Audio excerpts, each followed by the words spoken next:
নমস্কাৰ আপোনালোক সকলোকে আমাৰ চেনেলৰ অন্য এটা আপডেট ভিডিঅ'লৈ সকলোকে স্বাগতম জনাইছোঁ। নতুনকৈ চৰকাৰী চাকৰি মুকলি হৈছে। আজি আমি ভিডিঅ'টোত তিনিটা বিভাগৰ পৰা অহা পদ সম্পৰ্কে আলোচনা কৰিম। এই নটিফিকেশ্যনকেইটা আহিছে আপোনালোকৰ অসম ইউনিভাৰ্চিটি, আছাম যিটো আপোনালোকৰ এয়াৰপৰ্ট অথৰিটি অফ ইণ্ডিয়া আৰু গাঁও প্ৰধানৰ কাৰণে অসমৰ কোনো জেগাত আপোনালোকৰ পোষ্ট মুকলি হৈছে। সেই সম্পৰ্কে আপোনালোকক জনাম কেনেদৰে আপোনালোকে আবেদন কৰিব পাৰিব, কোনসকলে আবেদন কৰিবলৈ এলিজিবল হ'ব, কি অৰ্হতা বিচাৰিছে, গোটেইখিনি আপোনালোকে আমাৰ ভিডিঅ'টো শেষলৈকে চাই থাকিব। সকলোৰে বাবে ইয়াত পদ থাকিব। যিসকলে মিনিমাম 10 পাছ কৰিছে, 12 পাছ কৰিছে, গ্ৰেজুৱেট হয়, যিসকল ল গ্ৰেজুৱেট হয়, স্পেচিফিক ছাবজেক্ট লৈ মাষ্টাৰ ডিগ্ৰী কৰিছে, সকলোৰে বাবে এই নটিফিকেশ্যনটোত পদ আনিছোঁ। সেইবাবে আপোনালোকে আমাৰ ভিডিঅ'টো শেষলৈকে চাব আৰু যদিহে আমাৰ চেনেলত প্ৰথমবাৰ আহিছে চেনেলটো ছাবস্ক্ৰাইব কৰি ৰাখিব, যাতে এনেকুৱা ধৰণৰ ভিডিঅ'সমূহ আপোনালোকে আমাৰ চেনেলৰ জৰিয়তে পাই থাকে। এতিয়া আকৌ আমাৰ আজিৰ নটিফিকেশ্যনৰ মাজলৈ। আজিৰ যিটো আমাৰ প্ৰথম নটিফিকেশ্যন সেইটো হৈছে আছাম ইউনিভাৰ্চিটিৰ ফালৰ পৰা, যিকেইটা নন টিচিং পোষ্ট হয়, অৰ্থাৎ এইকেইটা আপোনালোকৰ প্ৰফেচাৰৰ পোষ্ট নহয়। টোটেল 31টা নহয়, প্ৰায় 33টা পোষ্ট খালী হৈছে আৰু কোৱালিফিকেশ্যনটো প্ৰত্যেকৰ কাৰণে বেলেগ বেলেগ হয় আৰু এপ্লিকেশ্যন ফিজটো প্ৰত্যেকৰ কাৰণে বেলেগ বেলেগ থাকিব। ষ্টাৰ্টিং ডেট 6 জুলাইৰ পৰা আবেদন আৰম্ভ হৈছে আৰু 16 আগষ্ট পৰ্যন্ত আপোনালোকে আবেদন কৰি থাকিব পাৰিব। ইয়াত টোটেল লেভেল 1ৰ পৰা লেভেল 14লৈকে পোষ্ট আছে। সকলোৰে বাবে এইটোত পোষ্ট থাকিব। ইয়াত আপোনালোকৰ ফাইনেন্সিয়েল অফিচাৰৰ কাৰণে এটা পোষ্ট আছে, ডাইৰেক্টৰ কম্পিউটাৰ চেণ্টাৰৰ কাৰণে এটা পোষ্ট আছে, কণ্ট্ৰলাৰ অফ এক্সামিনেশ্যনৰ কাৰণে এটা আছে, এক্সিকিউটিভ ইঞ্জিনিয়াৰৰ কাৰণে এটা পোষ্ট আছে, ইণ্টাৰনেল অডিট অফিচাৰৰ কাৰণে পোষ্ট আছে, ডেপুটি ৰেজিষ্ট্ৰাৰৰ কাৰণে আছে, আপোনালোকৰ এছিষ্টেণ্ট লাইব্ৰেৰিয়ানৰ কাৰণে এটাই পোষ্ট আছে, এইটো OBCৰ কাৰণে আছে, ছেকশ্যন অফিচাৰৰ কাৰণে দুটা পোষ্ট আছে, এটা আনৰিজাৰ্ভ আৰু এটা EWSৰ কাৰণে, এছিষ্টেণ্ট ছেকশ্যন অফিচাৰৰ কাৰণে দুটা পোষ্ট আছে, এটা EWS আৰু আপোনালোকৰ এটা OBC, আপাৰ ডিভিজন ক্লাৰ্কৰ কাৰণে দুটা পোষ্ট আছে, এটা আনৰিজাৰ্ভ আৰু এটা EWSৰ কাৰণে হয়, লেবৰেটৰী এছিষ্টেণ্টৰ কাৰণে এটাই পোষ্ট আছে আৰু ইলেক্ট্ৰিচিয়ানৰ কাৰণে দুটা পোষ্ট আছে, লোৱাৰ ডিভিজন ক্লাৰ্কৰ কাৰণে আছে, লেবৰেটৰী এটেণ্ডেণ্টৰ কাৰণে আছে, লাইব্ৰেৰী এটেণ্ডেণ্টৰ কাৰণে আছে, মাল্টিটাস্কিং ষ্টাফৰ কাৰণে 6টা পোষ্ট আছে, তাৰে এটা আনৰিজাৰ্ভ হয়, বাকী এটা OBCৰ কাৰণে, এটা EWSৰ কাৰণে আছে, 3টা OBCৰ কাৰণে আছে আৰু এটা SCৰ কাৰণে পোষ্ট থাকিব। টোটেল 33টা পোষ্ট হয়।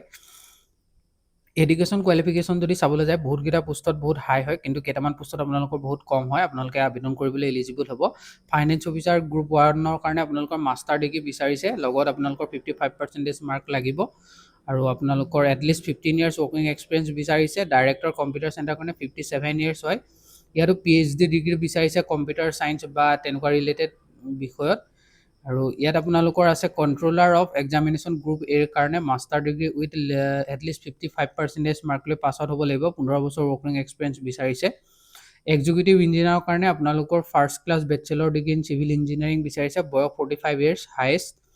আৰু ইণ্টাৰনেল অডিট অফিচাৰৰ কাৰণে 56 ইয়াৰ্ছ হয়, যিটো আপোনালোকৰ হায়েষ্টটো মই কৈছোঁ। আৰু ইয়াতো আপোনালোকৰ তেনেকুৱা ধৰণৰ হায়েষ্ট কোৱালিফিকেশ্যনেই লাগিব। আৰু আপোনালোকৰ ডেপুটি ৰেজিষ্ট্ৰাৰ এইখিনি অলপ হায়েষ্ট পোষ্ট হয়।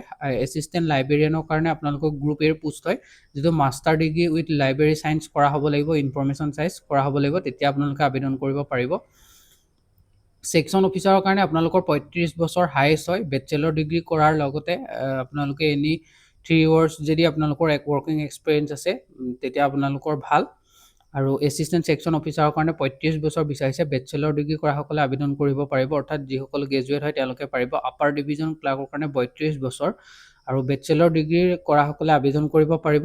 2 বছৰ ৱৰ্কিং এক্সপিৰিয়েঞ্চ বিচাৰিছে লোৱাৰ ডিভিজন ক্লাৰ্কত। আৰু আপোনালোকৰ লেবৰেটৰী এছিষ্টেণ্টৰ কাৰণে 32 বছৰ বিচাৰিছে, bachelor degree with science, minimum 2 years experience working experience বিচাৰিছে লেবৰেটৰীত। আৰু ইলেক্ট্ৰিচিয়ানৰ কাৰণে HSLC পাছ কৰি ITI চাৰ্টিফিকেট কৰা হ'লে আপোনালোকে আবেদন কৰিব পাৰিব। লোৱাৰ ডিভিজন ক্লাৰ্কৰ কাৰণে 32 বছৰ আৰু বেচেলৰ ডিগ্ৰী বিচাৰিছে। আৰু ইংলিছ টাইপিং ৱৰ্ড পাৰ 35টা ৱৰ্ড পাৰ মিনিট আৰু হিন্দী টাইপিং 30টা ৱৰ্ড পাৰ মিনিট হ'ব লাগিব। লেবৰেটৰী এটেণ্ডেণ্টৰ কাৰণে আপোনালোকৰ 12 পাছ ছায়েন্স ষ্ট্ৰীমৰ পৰা পাছ আউট হ'লে আপোনালোকে আবেদন কৰিব পাৰিব। লাইব্ৰেৰী এটেণ্ডেণ্টৰ কাৰণে 12 পাছ কৰাৰ পিছত আপোনালোকৰ চাৰ্টিফিকেট কোৰ্চ লাইব্ৰেৰী চায়েন্স কৰা হ'লে আপোনালোকে আবেদন কৰিব পাৰিব।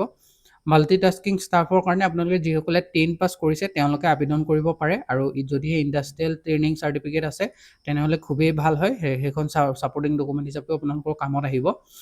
ইয়াত আপোনালোকৰ এপ্লিকেশ্যন ফিজটো নন ৰিফাণ্ডেবল হয়।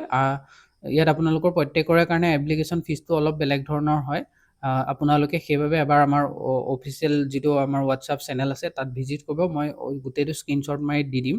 কাৰণ প্ৰতিটো পোষ্টৰ যিখিনি টপ লেভেলৰ পোষ্ট আছে তাৰ কাৰণে এপ্লিকেশ্যন ফিজ জেনেৰেল কাষ্টৰ বেলেগ হয় আৰু যিখিনি 10 পাছ 12 পাছৰ কাৰণে পোষ্ট আছে তাৰো বেলেগ হ'ব। আৰু ইয়াত আপোনালোকৰ মেনশ্যন কৰা আছে 1000 টকা আপোনালোকে নন ৰিফাণ্ডেবল পে'মেণ্ট কৰিব লাগিব গ্ৰুপ এৰ পোষ্টৰ কাৰণে। যদিহে আপোনালোকে গ্ৰুপ বি বা চি গ্ৰুপ কোনকেইটা হয় সেইটো জানিবৰ কাৰণে আপোনালোকে মানে হোৱাটছআপত থাকিব, মই তাত শ্বেয়াৰ কৰি দিম নটিফিকেশ্যনটো। 500 টকা পে'মেণ্ট কৰিব লাগিব আৰু ST SC সকলে 200 টকা পে'মেণ্ট কৰিব লাগিব। আৰু ইয়াৰ বাবে অনলাইন আপোনালোকৰ আবেদন হৈ আছে। কেণ্ডিডেটসকলে ইম্পৰ্টেণ্ট ৱেবলিক ছেকশ্যনত গৈ আবেদন কৰিব পাৰে। ষ্টাৰ্টিং ডেট 6 জুলাইৰ পৰা হৈছে, লাষ্ট ডেট 16 আগষ্টলৈকে আবেদন কৰি থাকিব পাৰিব। এতিয়া মই আগবঢ়াওঁ আমাৰ দ্বিতীয়টো যিটো আজিৰ নটিফিকেশ্যন তাৰ ফাললৈ। দ্বিতীয়টো যিটো নটিফিকেশ্যন আহিছে এইটো হৈছে এয়াৰপৰ্ট অথৰিটি অফ ইণ্ডিয়াৰ ফালৰ পৰা 389টা মেনেজাৰ এণ্ড জুনিয়ৰ এক্সিকিউটিভৰ পোষ্ট মুকলি হৈছে, যিকেইটাৰ বাবে তেওঁলোকে আবেদন বিচাৰিছে। 7 ছেপ্টেম্বৰ আবেদনৰ অন্তিম তাৰিখ হয় আৰু 389টা পোষ্ট আছে। আৰু ইয়াত পে স্কেল মেনেজাৰৰ কাৰণে 60,000ৰ পৰা 1,80,000 আৰু জুনিয়ৰ এক্সিকিউটিভৰ কাৰণে 40,000ৰ পৰা 1,40,000। ইয়াৰ পোষ্টকেইটা হৈছে manager engineer civil, manager engineer electrical, manager finance, manager information technology, manager architect, manager law', manager fire service, manager operation, manager commercial, manager cooperative planning and management service, manager cooperative executive, junior executive finance, junior executive law', junior executive operation, junior executive survey and cartography. এইকেইটা পোষ্টৰ কাৰণে আপোনালোকক বিচাৰিছে। মেনেজাৰৰ কাৰণে highest যিটো as হয় সেইটো 32 ইয়াৰ্ছ আৰু জুনিয়ৰ এক্সিকিউটিভৰ কাৰণে 27 বছৰ। এজ ৰিলেক্সেশ্যন পাব। OBC NCL 3 বছৰ, ST SC 5 বছৰ, PWD 10 বছৰ। আৰু মেনেজাৰৰ যিকেইটা পোষ্ট আছে ইঞ্জিনিয়াৰিং চিভিলৰ কাৰণে ইঞ্জিনিয়াৰিং কৰা, ইলেক্ট্ৰিকেলৰ কাৰণে ইলেক্ট্ৰিকেলত বেচেলৰ ডিগ্ৰী কৰা হ'ব লাগিব 3 বছৰীয়া। মেনেজাৰ ফাইনেন্সৰ কাৰণে বিজনেছ এডমিনিষ্ট্ৰেটিভ আৰু ফাইনেন্সিয়েল বা পোষ্ট গ্ৰেজুৱেট ডিপ্ল'মা কৰা হ'ব লাগিব মেনেজমেণ্ট বা ফাইনেন্সিয়েল কষ্ট একাউণ্টিঙত। নহ'লে আপোনালোকে চাৰ্টাৰ একাউণ্টেণ্ট কৰা সকলেও আবেদন কৰিব পাৰে। আৰু মেনেজাৰ ইনফৰমেশ্যন টেকনলজিত bachelor degree engineering technology IT computer সেইখিনি চেক্টৰত কৰা হ'ব লাগিব। তাৰপিছত মেনেজাৰ আৰ্কিটেক্সাৰৰ কাৰণে আপোনালোকৰ আৰ্কিটেক্ট ইঞ্জিনিয়াৰিং এইখিনি কৰা হ'ব লাগিব। ল'ৰ কাৰণে 3 বছৰীয়া LLB ডিগ্ৰী কৰিয়াৰ লগতে 5 বছৰীয়া ইণ্টিগ্ৰেটেড যিসকলে LLB কৰিছে তেওঁলোকো এলিজিবল হ'ব। ফায়াৰ ছাৰ্ভিচৰ কাৰণে full time regular bachelor degree in fire engineering কৰা হ'ব লাগিব। তেনেকুৱা ধৰণৰ পোষ্টকেইটাত আপোনালোকে আবেদন কৰিব পাৰে যিসকলৰ কোৱালিফিকেশ্যন মিলিছে। ST SC PWD ওমেন আৰু এপেণ্ডিছ বা সকলে নালাগে, কোনো ধৰণৰ এপ্লিকেশ্যন ফিজ দিব আৰু আদাৰ্ছ সকলে 1000 টকা পে' কৰিব লাগিব। অনলাইন মাধ্যমত আপোনালোকৰ পে'মেণ্ট হ'ব, অনলাইন মাধ্যমতে আবেদন হ'ব, কম্পিউটাৰ বেছ টেষ্ট ল'ব চিলেকশ্যন প্ৰচিডিউৰত। আৰু ইম্পৰ্টেণ্ট লিংক বুলি ক'লে 8 আগষ্টৰ পৰা পোষ্টকেইটাৰ আবেদন আৰম্ভ হৈছে আৰু 7 ছেপ্টেম্বৰ পৰ্যন্ত আপোনালোকে পোষ্টকেইটাৰ বাবে আবেদন কৰি থাকিব পাৰিব। এতিয়া আগবঢ়াওঁ আমাৰ আজি 3 নম্বৰ যিটো নটিফিকেশ্যন তাৰ ফাললৈ। 3 নম্বৰ যিটো নটিফিকেশ্যন হয় সেইটো আহিছে আপোনালোকৰ ডিষ্ট্ৰিক্ট কমিশ্যনাৰ কামৰূপ আমিন গাঁৱৰ ফালৰ পৰা। গাঁও প্ৰধানৰ কাৰণে ভেকেঞ্চি মুকলি হৈছে। 55টা টোটেল পোষ্ট আছে। কোৱালিফিকেশ্যন 10 পাছ বিচাৰিছে।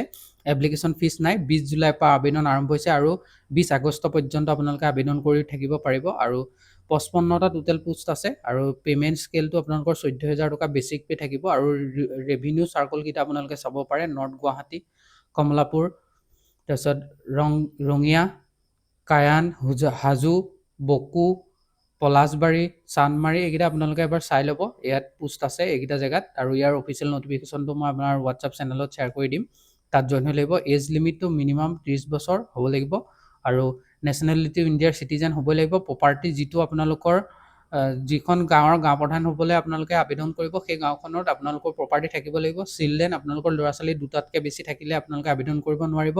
আৰু এমপ্লয়মেণ্ট এক্সচেঞ্জ কাৰ্ডটো কম্পালচৰি হয় আৰু লাগিব। গভৰ্ণমেণ্ট এমপ্লয়ী আপুনি হ'ব নোৱাৰিব। পলিটিকেল পাৰ্টিৰ মেম্বাৰো আপুনি হ'ব নোৱাৰিব। এডুকেশ্যন কোৱালিফিকেশ্যনটো মিনিমাম ক্লাছ 10 পাছ হ'ব লাগিব। ফিজিকেলি ফিট হ'ব লাগিব। কোনো ধৰণৰ ইনচলভেঞ্চি থাকিব নোৱাৰিব। আপুনি কোনো বেংকৰ পৰা লোন লৈ সেই ঋণ পৰিশোধ নকৰা ব্যক্তি হ'ব নোৱাৰিব বা গভৰ্ণমেণ্টৰ ফালৰ পৰা দেউলীয়া ঘোষণা কৰা ব্যক্তি হ'ব নোৱাৰিব আপোনালোকে আবেদন কৰিবৰ কাৰণে। লগত আবেদন কৰিবলৈ আপোনালোকৰ এডুকেশ্যন কোৱালিফিকেশ্যনৰ মাৰ্কশ্বিট, এডমিট কাৰ্ড গোটেইখিনি লাগিব। এজ প্ৰুফ লাগিব আৰু তাৰপিছত আপোনালোকৰ 3 ৰিচেণ্ট পাছপৰ্ট চাইজৰ ফটোকপি লাগিব। পান কাৰ্ড লাগিব, ভোটাৰ ID লাগিব, স্মল ফেমিলি নৰ্মছৰ যিখন এফিডেভিট বা ছেল্ফ ডিক্লাৰেশ্যন ফৰ্ম হয় সেইখন লাগিব। লগত দুকপি আপোনালোকৰ পাছপৰ্ট চাইজৰ ফটো লাগিব। জৱানবন্দী লাগিব, সেই মোজাদাৰৰ চাৰ্টিফিকেট লাগিব। পাৰ্মানেণ্ট ৰেচিডেণ্ট চাৰ্টিফিকেট লাগিব। ছেল্ফ ডিক্লাৰেশ্যন লাগিব যে কোনো পলিটিকেল পাৰ্টিত বা মই গভৰ্ণমেণ্ট নহয় বুলি আপোনালোকক কোৰ্ট এফিডেভিট দিব লাগিব। তাৰপিছত কাষ্ট চাৰ্টিফিকেট লাগিব, এনেকুৱা ধৰণৰ ডকুমেণ্টখিনি লাগিব। ইয়াৰ বাবে আপোনালোকৰ 20 জুলাইৰ পৰা 20 আগষ্টলৈকে আপোনালোকে আবেদন কৰিব পাৰিব। আবেদন বৰ্তমান হৈ আছে। তো দেৰি নকৰি যিসকলৰ কোৱালিফিকেশ্যন মিলিছে তেওঁলোকে আবেদন কৰক। আগৰ গোটেইকেইটা পোষ্টতে দিয়া আছে। আপোনালোকৰ লিংকসমূহ ভিডিঅ'ৰ ডেছক্ৰিপশ্যন বক্সত আমাৰ হোৱাটছআপ চেনেলৰ লিংকো পাব। যদিহে ভিডিঅ'টো ভাল পালে তেনেহ'লে ভিডিঅ'টো লাইক এটা কৰি আমাৰ চেনেলটো ছাবস্ক্ৰাইব কৰি ৰাখিব, যাতে এনেকুৱা ধৰণৰ ভিডিঅ'সমূহ আপোনালোকে আমাৰ চেনেলৰ জৰিয়তে অতি কম সময়ৰ ভিতৰতে পাই থাকে। আজিলৈ ইমানেই, ধন্যবাদ।